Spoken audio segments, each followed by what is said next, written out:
할렐루야. 하나님께는 영광, 우리들에게는 은혜가 넘치는 귀한 시간이 되기를 바랍니다. 어떤 부부가요 죽었대요. 그래가지고 천국문에 이르렀답니다. 그냥 만든 얘기입니다.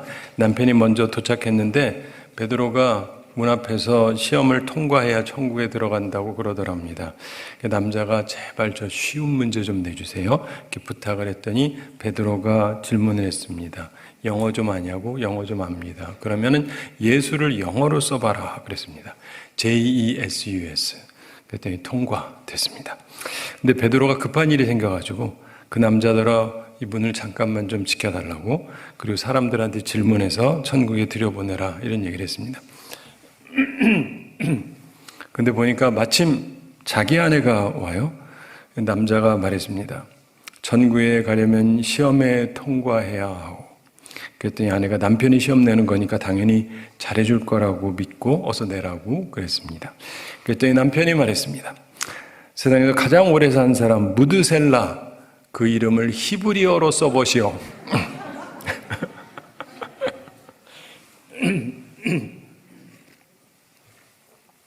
전국에서 같이 살고 싶지 않다는 뜻이죠. 이런 남자 믿고 어디 살겠습니까? 오늘은 하나님을 기쁘시게 하는 가정에 관한 말씀을 나누는 세 번째 시간입니다. 오늘은 남편들, 남성들을 위한 말씀으로 아내에게 신뢰감을 주라, 이런 제목으로 말씀을 나누도록 하겠습니다. 룻기에 보면 보아스라고 하는 남자가 나옵니다. 그는 훌륭한 남성의 모습을 가지고 있었습니다.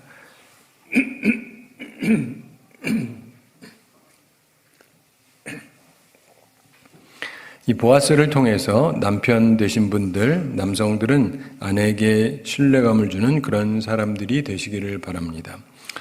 사람에게는 두 가지 심리적인 욕구가 있다고 그래요. 결혼에 대해서. 첫째가 의미고 둘째가 안정입니다.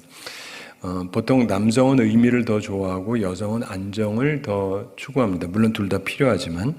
그래서 모든 아내, 모든 여성은 안정된 결혼 생활을 원합니다. 불안정한 관계를 원하지 않습니다. 따라서 아내에게 신뢰감을 주는 건 굉장히 중요한 것입니다. 이것은 결혼 생활에서 아주 중요한 것이죠. 남편을 두 종류로 나눌 수 있습니다. 그렇게 볼 때 한 종류는 불안감을 주는 남편이고 다른 종류는 신뢰감을 주는 남편이다, 이렇게 볼 수 있겠습니다. 모든 남성들, 남편들은 오늘 말씀을 통해서 자신의 모습을 점검해 보시기 바랍니다. 나는 어떤 남자인가 한번 점검해 보시고, 그래서 하나님을 기쁘시게 하는 가정을 이룩하시게 되기를 바랍니다. 자, 남편 중에, 남성 중에서 보면은 아내한테 불안감을 주는 그런 남성들이 있습니다. 혹시 나한테 그런 모습이 없는지 점검해 보시고 고칠 부분들은 고치시기 바랍니다. 불안감을 주는 남성, 남편에게 세 가지 특징이 있습니다. 그 첫째가 뭐냐면 그 말을 신뢰할 수가 없어요. 신뢰할 수 없는 말을 믿을 수가 없는 남성들이 있습니다. 살짝 거짓말해요. 첫사랑이다, 당신밖에 없다, 뭐 어쩌고저쩌고 말은 참 잘하는데 나중에 보면 영 아닌 것 같은, 이 남편을 믿을 수가 없어요. 따라서 의심이 발생하게 됩니다. 저는 사람들의 속을 좀 잘 꿰뚫어 보는 편인데, 그런데 간혹 남자 중에서 사람들 앞에서 자기가 자기 아내를 얼마나 사랑하는지 아주 열심히 이야기하는 사람들이 있어요. 그러면 사람들이 감동을 받습니다. 주로 누가 받을까요? 다른 여성들이 감동을 받습니다. 그런데 그런 사람 중에 의외로 아내랑 둘이 있을 때 윽박지르고 말 함부로 하고 손찌검하고 이런 남자들이 꽤 있습니다. 다른 사람은 좋은 남편인 줄 착각하지만 그런 남편을 둔 아내는 정말 괴로운 것입니다. 겉으로 남 앞에서는 멋진 말을 하죠. 포장은 잘하는데 사실은 그렇지 않은 남자들. 사람들과 있을 때 하는 말과 단둘이 있을 때 하는 말이 아주 다른 남자. 이렇게 신뢰할 수 없는 말을 하는 남성들이 있습니다.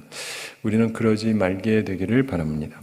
어떤 집 며느리가 있는데 이웃 남자가 유혹을 했습니다. 근데 유혹당해서 둘이 이제 관계를 맺었는데 결국 들켜가지고 그 여인이 시댁에서 쫓겨나게 되었습니다. 그런데 그 이웃 남자가 하루는 닭고기를 먹고 체했답니다. 근데 그 어머니가 약국으로 가는 것을 보고 이 쫓겨난 여인의 시아버지가 닭고기에 체한되는 좋은 약이 있다. 그러면서 기름 한 잔을 끓여서 마시면 곧 나을 거다. 이렇게 말했습니다. 그 말 듣고 기름 한 잔을 끓여서 마셨습니다. 어떻게 되었을까요? 즉사했습니다. 보복하기 위해서 한 말을 믿고 그대로 했다가 자식을 죽인 것입니다. 실험하지 마세요. 혹시라도 꼭 해보겠다 이렇게 보복 정신 갖지 마십시오. 살면서 보면 신뢰할 수 없는 말을 하는 사람이 있습니다. 그런데 그것이 다른 사람이 아니라 자기 남편이다. 그럼 얼마나 서글픈 일입니까? 그런데 남편 가운데 신뢰할 수 없는 말을 하는 그런 남자들이 있습니다. 불안감을 주는 남편의 둘째 특징은 신뢰할 수 없는 생각입니다. 생각하는 게 참 믿음이 안 가요. 물론 사람은 완전하지 못합니다. 그러나 그 생각과 계획이 신뢰감을 주지 못하는 남자들이 있어요. 생각과 계획을 알게 되면 오히려 불안감을 갖게 되는 그런 사람들이 있습니다. 불안감을 주는 남편은 그 생각, 그 계획이 신뢰감을 주지 못해요. 날 믿어라 그러는데 믿을 말을 해줘야 말이죠. 크리스토퍼 콜럼버스가 배를 타고 아메리카 대륙을 발견하기 위한 역사적인 항해를 했을 때 배에 탄 사람 가운데 특이한 사람이 한 사람이 있었답니다. 이 남자는 자기가 구두 제조업자가 되는데 훌륭한 구두 제조업자가 되고 싶은 그런 꿈을 가지고 있었답니다. 그런데 그 생각이 너무 빠져가지고 자기가 다시 본국으로 돌아가기 전에 시일이 흘러가는데 다른 사람이 유명한 구두 제조업자로 성공해서 자기를 앞질러 버리면 어떻게 하나 이런 걱정으로 가득 차가지고 하루하루를 지냈다고 합니다. 자, 세계의 역사를 다시 쓰게 될 역사적인 항해에 동참했지만 그 항해의 의미를 깨닫지 못했기 때문에 그의 생각은 사소한 일에 집착되어 있었던 것입니다. 남자가 생각이 이렇게 좁아서 어떻게 하겠습니까? 그런데 하는 생각과 계획이 아내에게 불안감을 주는 그런 남편이 있습니다. 꽤 많아요. 믿고 의지해야 되는 남편인데 그 생각과 계획이 불안감을 조성한다면 얼마나 서글픈 일입니까? 그런데 남편 가운데 신뢰할 수 없는 생각으로 가득 찬 남자들이 있습니다. 우리는 그러지 말아야 됩니다. 불안감을 주는 남편의 셋째 특징은 신뢰할 수 없는 행동입니다. 하나하나가 신뢰할 수 없는 행동으로 나타납니다. 물론 사람이 좀 실수할 수는 있는데 그게 아니고 살면서 점점 그래도 믿을 수 있는 게 아니라 행동을 보면 점점 신뢰감을 잃게 하는 그런 남자들이 있습니다. 그러면서 자꾸 자기 합리화만 하려고 그래요.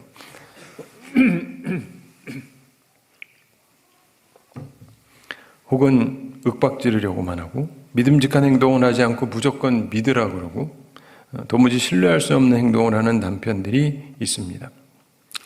어떤 기독교 가정이 있었는데 근데 남편이 믿음 없는 행동을 참 자주 해요. 주일 아침이 되면 남편이 가끔 아내한테 이렇게 말하고는 했답니다. 오늘은 우리 둘 중에 당신이 대표로 교회에 나가. 나의 이 믿음 없는 행동을 걱정하던 아내가 남편의 변화를 위해서 주님께 간절히 기도했습니다.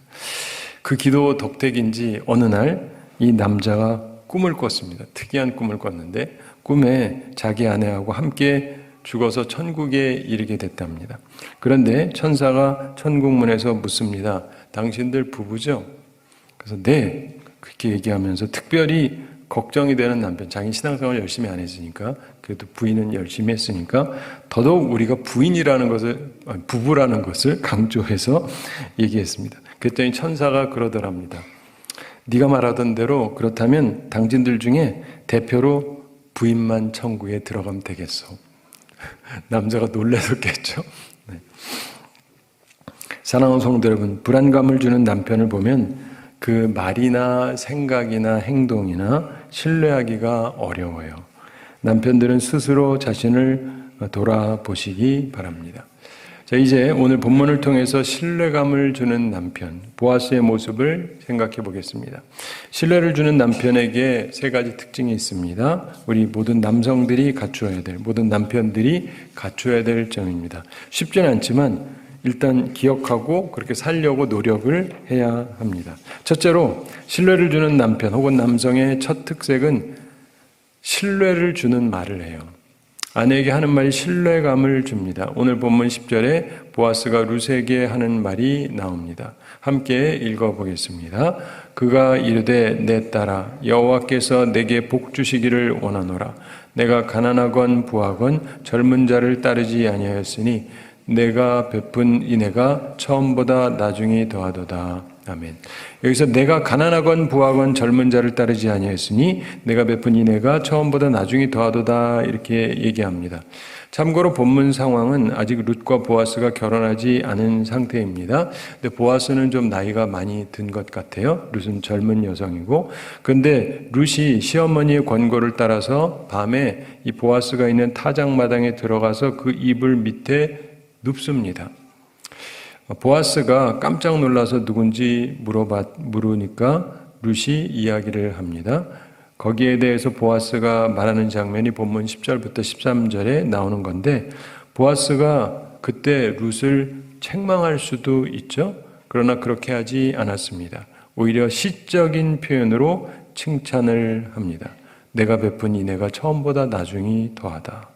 참 시적인 표현이죠. 그러면서 11절 함께 읽어보겠습니다. 그리고 이제 내 딸아 두려워하지 말라.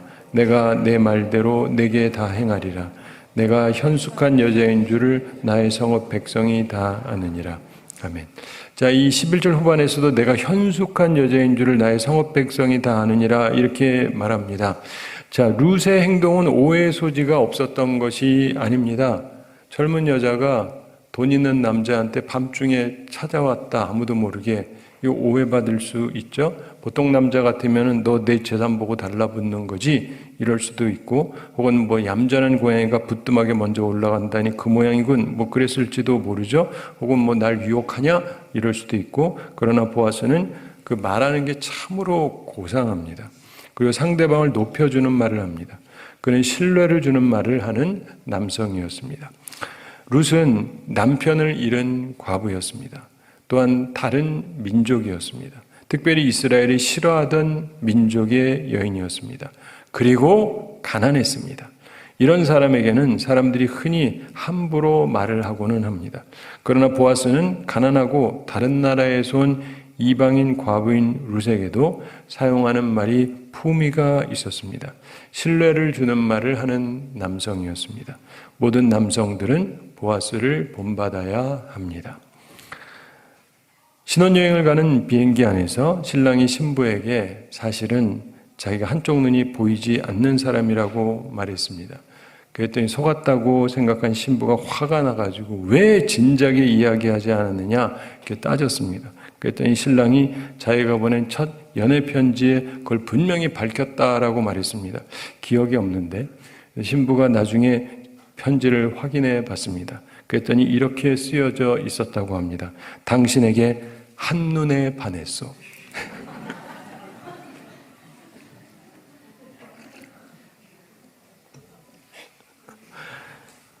이런 말이 신뢰를 주는 말은 아니죠. 참으로 신뢰를 주는 말을 하는 남편이 아내에게 신뢰를 주는 것입니다.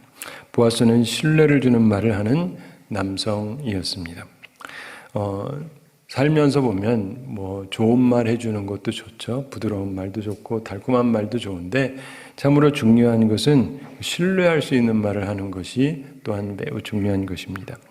신뢰를 주는 남편의 둘째 특색은 신뢰를 주는 생각입니다. 그 생각이 신뢰감을 줍니다. 오늘 본문 12절에 보면 보아스가 말합니다. 참으로 나는 기업을 물을 자이나 기업 물을 자로서 나보다 더 가까운 사람이 있으니, 그러면서 말합니다. 13절 함께 읽어보겠습니다. 이 밤에 여기서 머무르라. 아침에 그가 기업 물을 자의 책임을 내게 이행하려 하면 좋으니 그가 그 기업 물을 자의 책임을 행할 것이니라. 만일 그가 기업 물을 자의 책임을 내게 이행하기를 기뻐하지 아니하면 여호와의 살아계심을 두고 맹세하노니 내가 기업 물을 자의 책임을 내게 이행하리라. 아침까지 누워 있을지니라 하는지라. 아멘. 제 말씀은 보아스가 항상 법도를 따라 살던 사람이라는 것을 가르쳐 줍니다. 원칙을 지키면서 살았다는 거예요.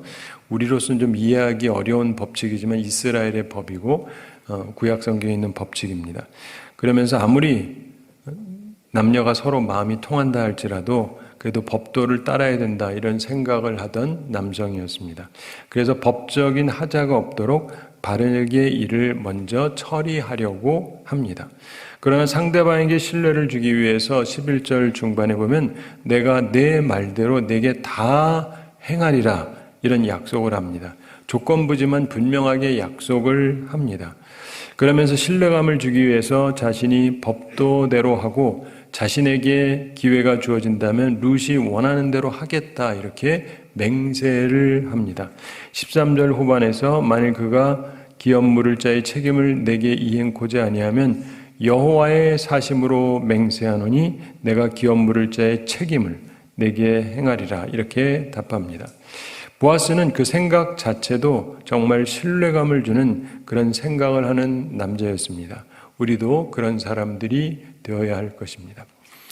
옛날 우리나라 조선시대에 장지형이라고 하는 장군이 있었는데 이분이 평소에 쌍놈에게 3가지 부러운 게 있다 이렇게 말했다고 해서 전해져 내려옵니다. 참고로 우리나라에서는 상이 평상상이거든요. 그래서 보통 사람을 상인이라고 부르는 건데 양반들이 낮춰 부르느라고 쌍놈이라고 불렀을 뿐이에요. 우리 보통 사람들이 거기에 해당하는 거고 이제 양반은 귀족에 해당하는 거죠. 그런데 그가 이런 말을 했답니다. 첫째, 쇠를 녹이고 돌을 태울 듯한 더위에 등골에서 땀이 내흐르듯 할 때 옷을 벗고 앉아서 부채질하는 것이요. 그렇죠? 뭐 체면 안 따지고 그냥 탁 우통 벗고 그냥 부채질하고 이럴 수 있어서 그게 부럽다. 둘째, 말할 때 맹서 짓거리를 하여가며 양벽 대성하는 거죠. 막 맹세를 가면서 큰 소리 치면서 막 소리치는 게 양반을 하면 안 되는데 그냥 막 해버리니까 그거 좀 부럽고. 세 번째, 아내가 불순종하고 괴롭게 하여 마음이 불편할 때에는 죄송합니다. 머리채를 휘어잡고 마음대로 때려주는 것이다. 아무도 안 웃으시네. 근데 이게 그때 양반이 했단 말이에요. 근데 이 말을 역으로 뒤집으면 무슨 말인지 아십니까? 옛날에 양반은 그 짓 안 했다는 얘기예요. 양반이 체면이 있지. 그래서 자기가 생각을 지키겠다는 겁니다. 나도 저게 좀 부럽기는 하지만 그래도 양반인데 품이 있는 남자니까 복장주의해야 된다. 소리도 마구 치고 막 아무 짓거리나 하면 안 된다. 화가 나도 아내를 막 때리고 함부로 이러면 안 된다. 이런 생각을 갖고 있었던 거예요. 그게 양반이요. 그게 신사인 것입니다. 이런 남성, 오늘날 오히려 보기가 좀 어렵죠. 신뢰를 주는 남편은 신뢰를 주는 생각을 하는 법입니다. 신뢰를 주는 남편의 세 번째 특색은 신뢰를 주는 행동입니다. 행동이 믿음직해요. 보아스는 룻을 보호하는 행동을 합니다. 14절 함께 읽어보겠습니다. 룻이 새벽까지 그의 발치에 누웠다가 사람이 서로 알아보기 어려울 때 일어났으니 보아스가 말하기를 여인이 타작마당에 들어온 것을 사람이 알지 못하여야 할 것이라 하였습니다. 아멘. 보아스가 아무도 없는 곳에서 룻과 단 둘이 있었습니다. 밤중이죠. 그러면서도 우선 그 밤에 그곳에서 쉬게 합니다. 위험한 밤중에 돌려보내지 않습니다. 혼자 가면 위험하잖아요. 또한 같이 가도 밤늦게 둘이 다니니 그것도 오해 살 수가 있죠. 남이 보지 않을 만한 새벽 시간에 동이 튼 다음에 돌려보냅니다. 오해받지 않기 위해서 그렇게 한 것입니다. 일반적으로 이런 일 남녀가 있으면서 눈에 띄었다 그러면 아무래도 남성보다는 여성이 더 타격을 입는 경우가 많죠. 그래서 그걸 배려를 한 것이고 그러면서 또한 그냥 보내지를 않습니다. 15절 후반에 보면은 보리를 6번 되어 룻에게 지워주고 성읍으로 들어가니라 이렇게 성경이 말씀합니다. 빈손으로 보내지 않고 있는 것 중에서 후하게 선물을 줍니다. 그리고 자신은 부탁된 일을 처리하기 위해서 성으로 들어갑니다. 그의 행동 하나하나가 참으로 신뢰를 주는 행동이었습니다.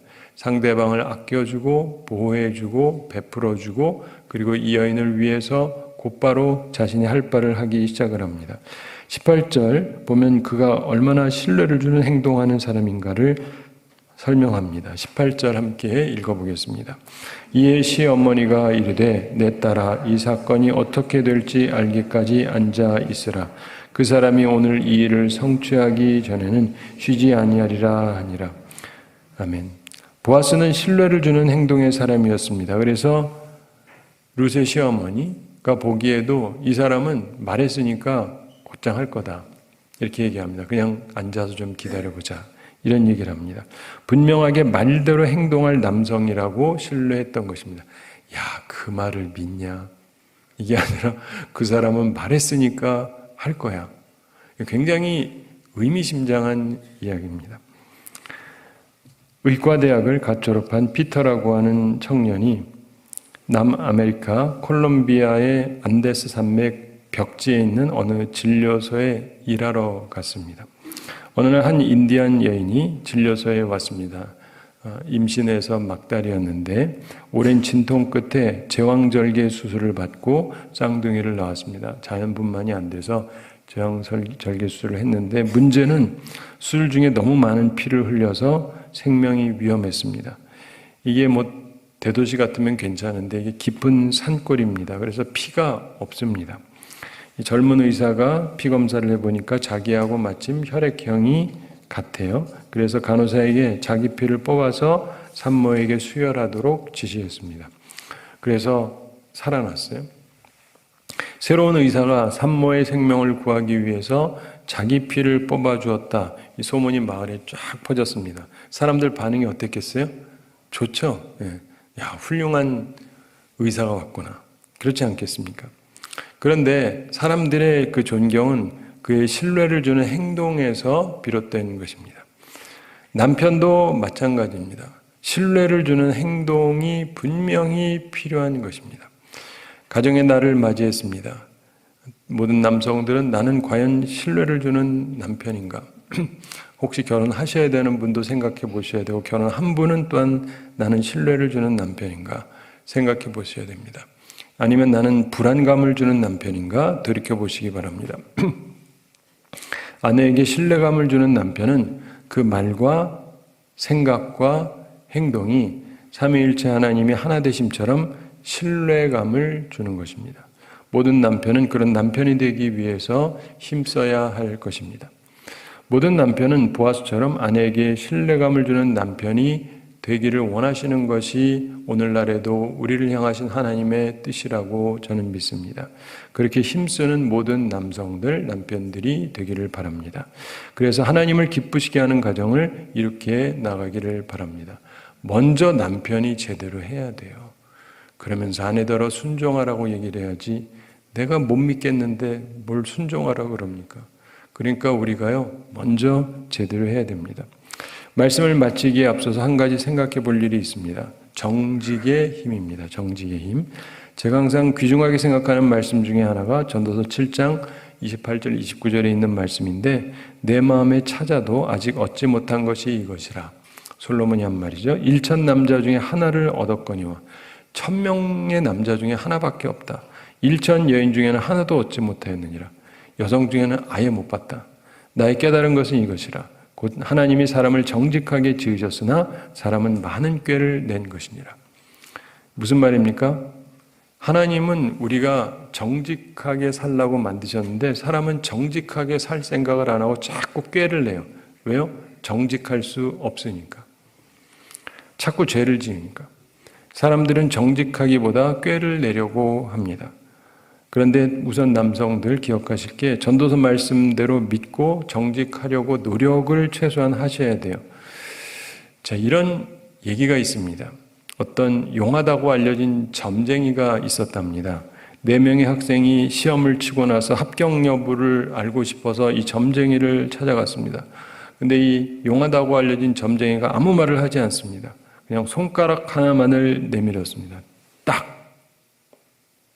그리고 가라! 보냈어요.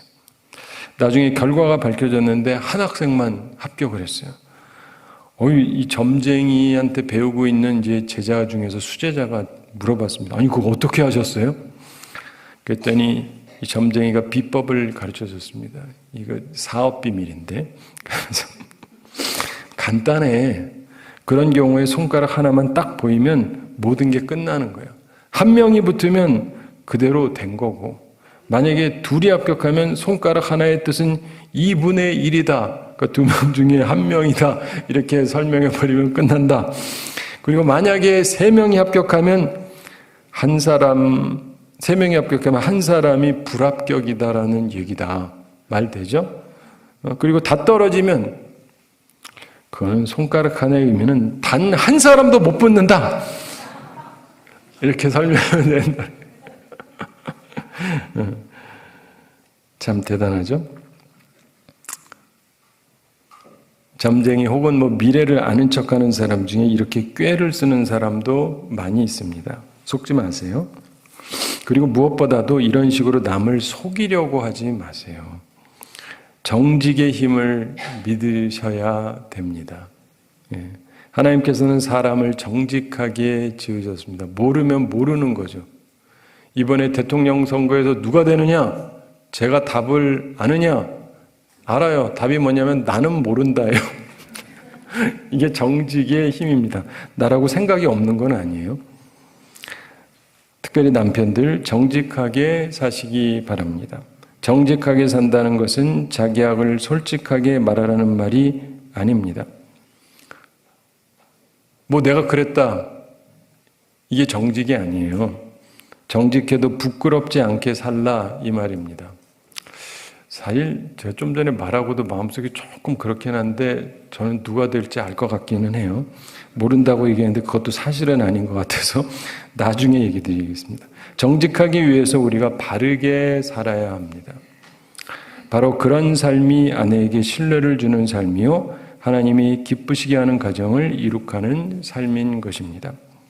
사랑하는 성도 여러분, 꼭 하나 생각해 봐야 될 게 있는데 보아스의 모습이 어떻게 나왔을까요? 어떻게 보아스는 그런 남성이 그런 남편이 될 수 있을까? 신약성경 마태복음 1장 5절과 6절에 보면 참고할 수 있는 내용이 나옵니다.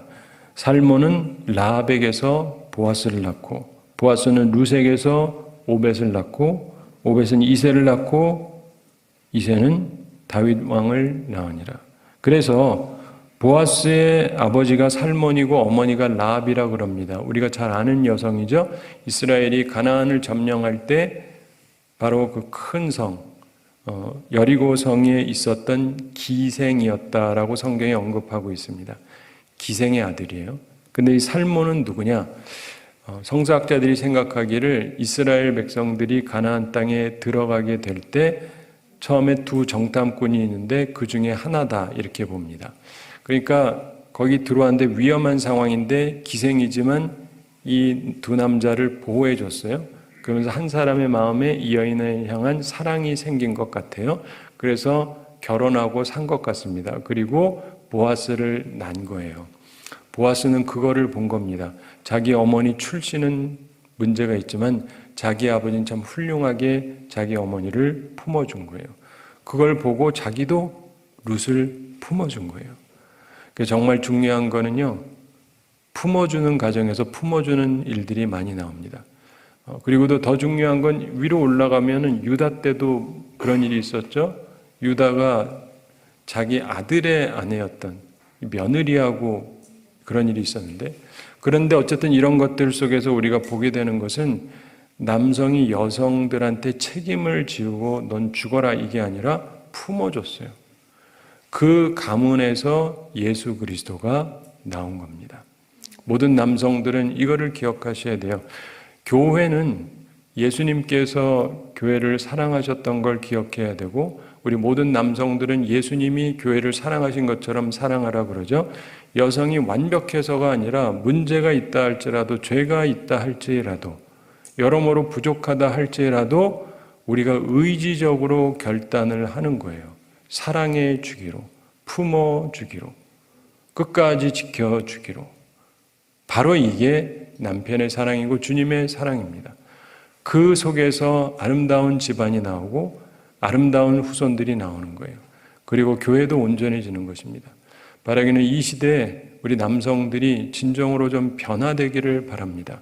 성경이 제시하는 성경의 상을 온전히 본받고 그대로 살아서 주님께서 기뻐하시는 가정을 이룩하며 살아가게 되기를 바랍니다. 한 가지 이야기 말씀드리면서 오늘 말씀을 마치겠습니다. 어떤 나이 많고 지혜로운 선생님이 자기가 사랑하는 청년 제자를 데리고 중요한 교훈을 주기 위해서 함께 숲으로 산책을 나갔습니다. 길 걷다가 선생님이 멈추더니 4가지 식물을 가리켰습니다. 첫째 식물은 이제 막 땅을 뚫고 나오는 그런 식물이고, 둘째 식물은 흙 속에서 제법 뿌리를 내리고 있는 식물이었고, 세 번째 식물은 이미 작은 나무가 되어 있습니다. 그리고 넷째 식물은 이미 다 자란 나무였습니다. 선생님이 제자에게 말했습니다. 이 첫째 식물을 뽑아봐라. 근데 막 땅을 뚫고 나온 식물인지라 제자가 그냥 손가락으로 쉽게 뽑아냈습니다. 그랬더니 선생님이 말합니다. 자, 이제 둘째 식물을 뽑아봐라. 그랬더니 흙 속에 제법 뿌리를 내린 식물이라 청년이 뽑을 수는 있는데 조금 힘을 써야 됐습니다. 힘을 써서 뽑아야 됐고, 다시금 선생님이 말합니다. 이제 셋째 식물을 뽑아라. 근데 작은 나무였기 때문에 쉽지가 않습니다. 한 손으로는 안 되고, 그래서 두 손을 잡고 힘을 써서 간신히 뽑아냈습니다. 선생님이 다시 말합니다. 자, 이번에는 넷째 식물인데 뽑아라. 이미 다 자란 나무예요. 이 청년이 두 팔로 부둥켜 안고 힘을 써도 나무가 끄떡도 하지를 않습니다. 그래서 나무까지만 흔들 수 있는 정도였습니다. 선생님이 제자에게 이 일을 통해서 이런 말로 교훈을 해주었다고 그럽니다. 인간의 나쁜 버릇도 바로 이런 거란다. 처음 생겼을 때는 하나님의 도우심으로 쉽게 뽑아버릴 수 있다. 그러나 그것이 오래되면 점점 힘들게 된다.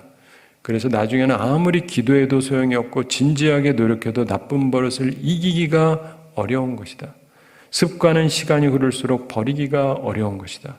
나쁜 습관은 빨리 버리도록 해라. 굉장히 일리 있는 말입니다. 저는 어려서부터 믿음 생활하면서 그리스도인으로서 사회생활에서 구별돼야 된다.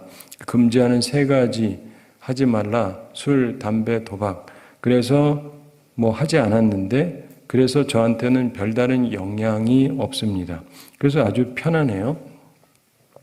별로 유혹도 되지도 않고. 그런데요, 이게 나쁜 습관은요, 한 번, 2번 하다 보면은 빨리 뽑아버리지 않으면 나중에 나무가 되어서 뽑히지를 않습니다. 근데 그 중에서 특별히 남성으로 나쁜 습관 중에 하나가 뭐냐면 신뢰할 수 없는 사람이 되는 거예요. 그냥 하면서 계속 거짓말로 때우는 거예요. 나 안 했어. 술 안 마셨어. 담배 안 폈어. 도박 안 했어. 딴짓 안 했어.